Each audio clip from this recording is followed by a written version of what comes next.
कैकेयी हो सके तो अपने विचार को बदल ले। बोले नहीं महाराज। दशरथ जी सब सुबह जाग गए, लेकिन दशरथ जी महल से नहीं निकले। रात भर समझाया पर कैकेयी की समझ में क्यों? कोट कुटिल मन गुरु पढ़ाई। जब कोई कुटिलों का सरदार अंदर भर देता है ना अपनी नेगेटिविटी, तो फिर संतों की महापुरुषों की भी बात समझ में नहीं आती। प्यारे सुमंत्र जी आए, देखा कि महाराज महल से बाहर क्यों नहीं आए। आज तो अयोध्या में किसी को नींद ही नहीं आई खुशी के मारे, और दशरथ जी बाहर नहीं आए।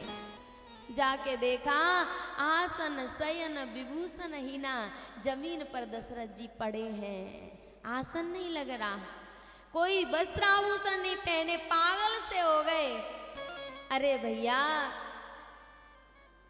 सुमंत्र जी ने जाके प्रणाम किया। महाराज क्या हुआ? कैकेयी ने पहले ही कहा कि आप जाके राम को बुला लाओ। सुमंत्र जी ने दशरथ जी की तरफ देखा। दशरथ जी ने भी जबरदस्ती से आंखें खोली और इशारा कर दिया राम को बुला लाओ। राम जी को बुला के लाए। राम जी ने जब अपने पिता की हालत देखी तो कैकेयी से पूछा, माँ मेरे पिता को क्या हुआ है? बोले पिता की इस हालत का जिम्मेदार आप हैं। बोले मैं? कैसे? बोले आपके पिताजी ने 2 वरदान दिए थे और वो वरदान मैंने मांगे तो तुम्हारे पिताजी की ये हालत हो रही है। माँ आपने वरदान में क्या मांगा? बता दिया। पहला वरदान भरत का टीका और दूसरा आपका वनवास। राम जी ने कहा जो न जाऊं बन ऐसे काजा, प्रथम गनी मोय मूड समाजा। अगर मैं राजा बना तो केवल मैं राजा रहूंगा, लेकिन अगर मेरा भरत राजा बन गया तो मैं राजा का बड़ा भाई बनूंगा, मेरा पद ऊंचा होगा। और ऐसे शुभ अवसर पर भी यदि मैं वन में नहीं गया, प्यारे हम भी चाहते हैं कि हमारे घर में राम राज्य हो, लेकिन राम जैसा त्याग नहीं चाहते। हम भी चाहते हैं कि हमारा भाई भरत जैसा हो, लेकिन राम जैसा स्वयं नहीं बनना चाहते। केवल राम से राम राज्य होने वाला नहीं है, राम राज्य के लिए राम जैसा त्याग भी जरूरी है। खुश हो गए। बोले ठीक है मैं आज ही वन में जाऊंगा। कौशल्या मैया के पास गए। माँ पिता अधीन मोय कानन राजू। कौशल्या मैया ने कहा राम तू मुझसे मजाक कर रहा है, मैंने तो आज तक वन का राज्य नहीं सुना। कानन कहते हैं वन को। बोले माँ मैं सच्ची कह रहा हूं, पिताजी ने मुझे वन का राज्य दिया है और अयोध्या का राज्य तो सीमित है, वन की कोई सीमा नहीं है, बहुत बड़ा राज्य मिला है। कौशल्या ने कहा राम पिता और माता दोनों ने दिया है कि केवल पिता ने दिया है? धन्य है कौशल्या माँ। राम जी ने कहा पिता और माता दोनों ने दिया है। कौशल्या ने कहा बेटा यदि तेरे पिता ने तुझे वन दिया होता तो मैं माँ थी, मेरे पुत्र पर मेरा आधा अधिकार है, मैं तुझे रोक लेती, लेकिन तेरे माता पिता दोनों की आज्ञा है तो तू वन में जा, वो वन ही तेरे लिए 100 अयोध्याओं के बराबर हो जाएंगे। जा। कैसी मां रही होगी कौशल्या। सीता जी ने सुना मेरे प्रभु वन में जा रहे हैं, हाथ जोड़ के प्रार्थना की भगवान मुझे और मेरे प्राणों को दोनों को ले चलोगे कि केवल प्राणों को ले चलोगे? राम जी ने समझाया कि तुम यहीं रहो। सीता जी ने कहा कि आपके बिना मेरा यहाँ रहना संभव नहीं है। कि तनु प्राण के केवल प्राणा, यदि मुझे और मेरे प्राण दोनों को ले जाओगे तो ठीक रहेगा, नहीं तो मेरे प्राण तो आपके साथ ही जाएंगे। राम जी ने कह दिया चलो तुम तैयार हो जाओ। लखन को पता चला, लखन तो तैयारियों में लगे थे कि आज मेरे राम का राज्याभिषेक होगा, तैयारियों में लगे। जैसे ही पता चला कि वन में जा रहे हैं, दौड़ के आए।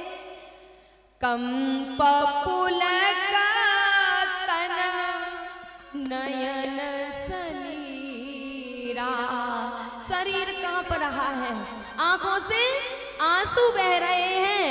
गहे चरण अति प्रेम अधीरा,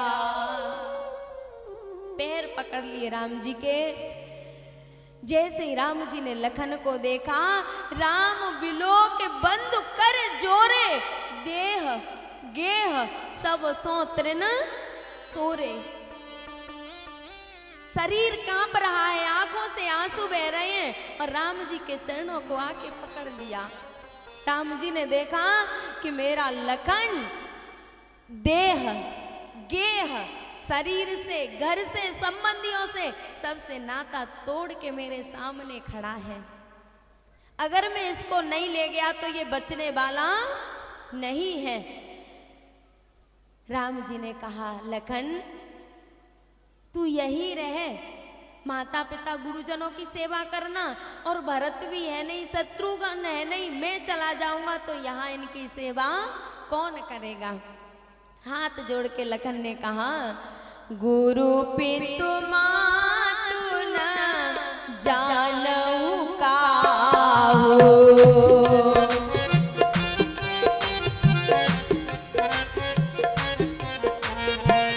कहूँ सुभाऊ नाथ पति आहू।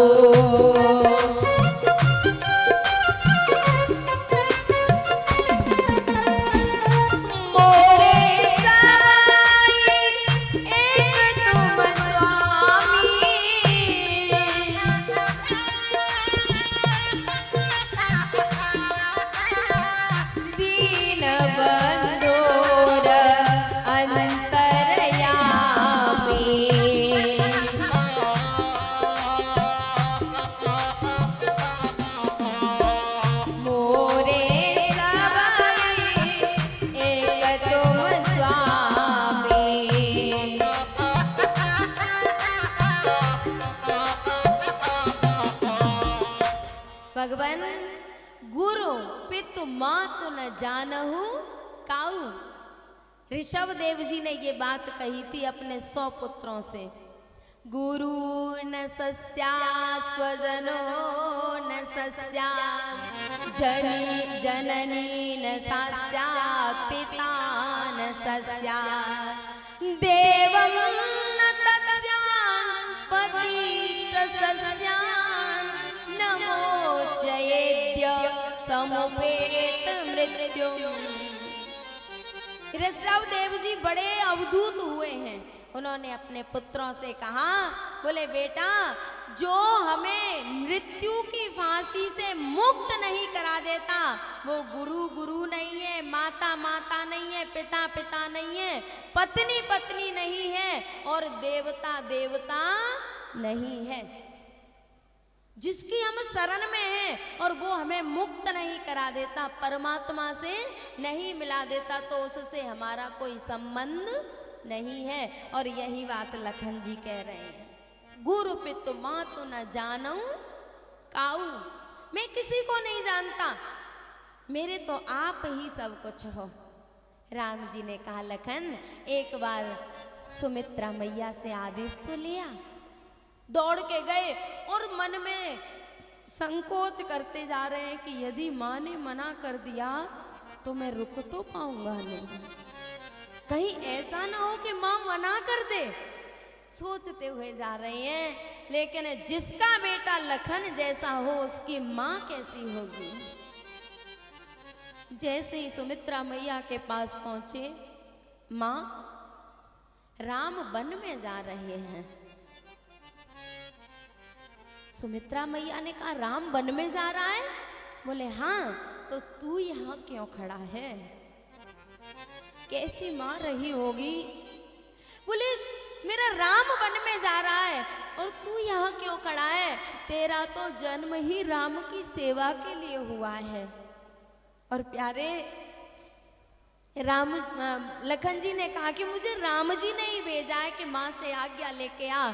तो बहुत प्यारी बात कही, तात तुम्हारे माँ तो वही देही, पिता राम सब भांति सनेही, अवदता जहाँ राम निवासु, तहाँ दिवसु जहाँ भान प्रकाशु। लखन तेरी माँ जानकी वहीं खड़ी थी, जब राम ने कहा तो तू उससे आज्ञा ले लेता। तात तुम्हारे माँ तो वैदेही और पिता राम था, तू उसी से कह देता कि माँ बताओ क्या आदेश है। राम से ही कह देता कि आप मेरे पिता हो, बताओ क्या आदेश है, तू मेरे पास क्यों आया है? लखन जी ने कहा मुझे राम जी ने ही कहा था। तब सुमित्रा ने बहुत प्यारी बात कही, पूजनीय प्रिय परम जहाँ ते,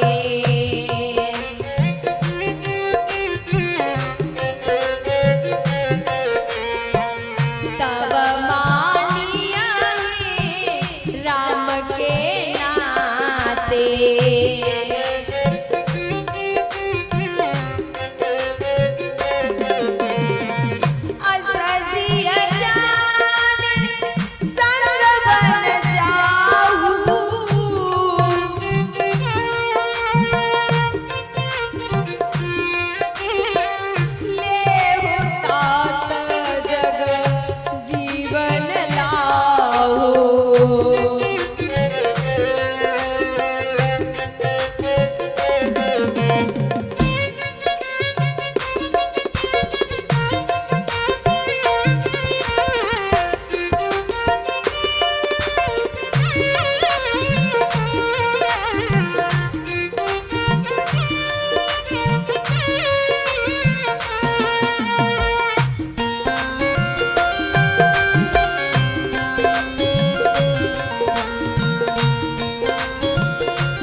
लखन जितने भी संबंध है ना, वो सारे संबंध राम के नाते से हैं।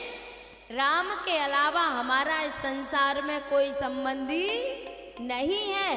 जो राम का प्यारा है वो तेरा प्यारा है, और जो राम का शत्रु है वो तेरा शत्रु है। सब मानिए है राम के नाते।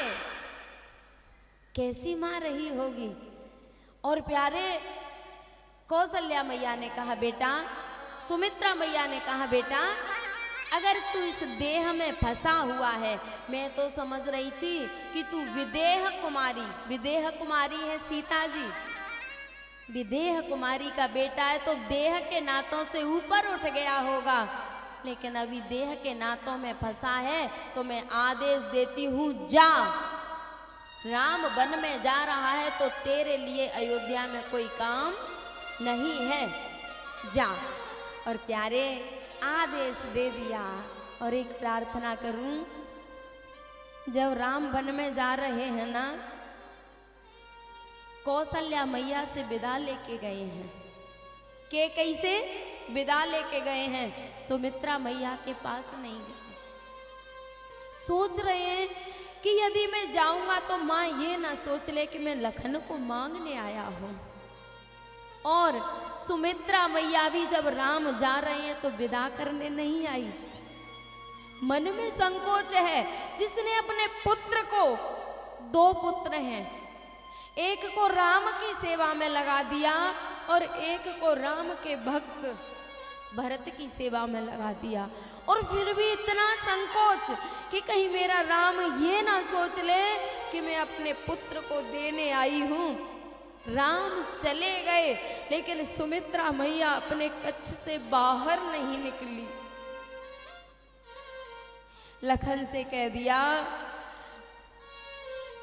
पुत्रवती जुवती जग सोई, रघुपति भगत जासु सुत होई, न तरु बाज भली बाग बियानी, राम विमुख सुत ते हित जानी। बेटा तू जा, और एक बात याद रखना, तू सेवा में जा रहा है। यद्यपि बहुत से धर्म है संसार में, पर सब ते सेवक धर्म कठोरा। तू सेवक बन के जा रहा है ना। राग रोष ईर्षा मद मोहू, ये स्वप्न में भी तेरे अंदर नहीं आने चाहिए। राग रोष ईर्षा मद मोहू जन सपन, राग रोष ईर्षा मद मोहू, ये सारे स्वप्न में भी जन सपने इनके बस हो नहीं आने चाहिए। अगर राग करने की हमारी वृत्ति हुई, चिपकने की वृत्ति हुई, तो मालिक को छोड़ के किसी और से मन चिपक जाएगा, फिर सेवा नहीं होगी। रोष करने का स्वभाव हुआ तो स्वामी की शरण में तो बहुत लोग आएंगे, अगर रोष रहा तो फिर सेवा नहीं होगी। ईर्षा मद मोह, इन विकारों को यही छोड़ के जाना, सपने में भी पास नहीं आने चाहिए। लखन जी ने कहा, माँ ये मन बड़ा चंचल होता है और जागृत में तो इस मन पर काबू नहीं रहता, और फिर सोने के बाद तो ये परम स्वतंत्र हो जाता है। लखन जी ने वही प्रतिज्ञा की, माँ मैं प्रतिज्ञा करता हूँ 14 वर्ष में सोऊंगा नहीं। प्रतिज्ञा कर ली लखन जी ने। गए राम जी के पास, प्रभु माँ ने आज्ञा दे दी है। तीनों प्राणी दशरथ जी के पास पहुंचे। जैसे ही दशरथ जी के पास पहुंचे तो कैकेयी ने तीनों के सामने सन्यासी वस्त्र ला के रख दिए। प्यारे, जब राम के वन की बात चल रही थी ना, तो वशिष्ठ जी कुछ बोले नहीं हैं, लेकिन जैसे ही सीता के सामने सन्यासी वस्त्र देखे तो वशिष्ठ जी का हृदय फट गया। बोल पड़े, कैकेयी तूने राम का वनवास मांगा है, सीता का वनवास नहीं मांगा, फिर किस अधिकार से तूने इसके सामने सन्यासी वस्त्र लाके रख दिए हैं? सीता जी ने कहा, गुरुदेव मेरे प्रभु सन्यासी वस्त्र पहन के जाएंगे तो मैं राजसी वस्त्र पहन के थोड़े ही जाऊंगी। जैसे मेरे स्वामी जाएंगे वैसे ही वस्त्र मैं पहन के जाऊंगी। और प्यारे, तीनों जैसे ही महल से निकले तो दशरथ जी आसन से नीचे गिर पड़े और कह रहे हैं, राम जाए बन प्राण न जाही, के ही सुख लाग रहत तन माही। मेरा राम वन में जा रहा है, मेरे प्राण क्यों नहीं निकलते? और इस संसार में ऐसी कौन सी आफत होती होगी, कौन सा कष्ट, कौन सी समस्या होती होगी जिस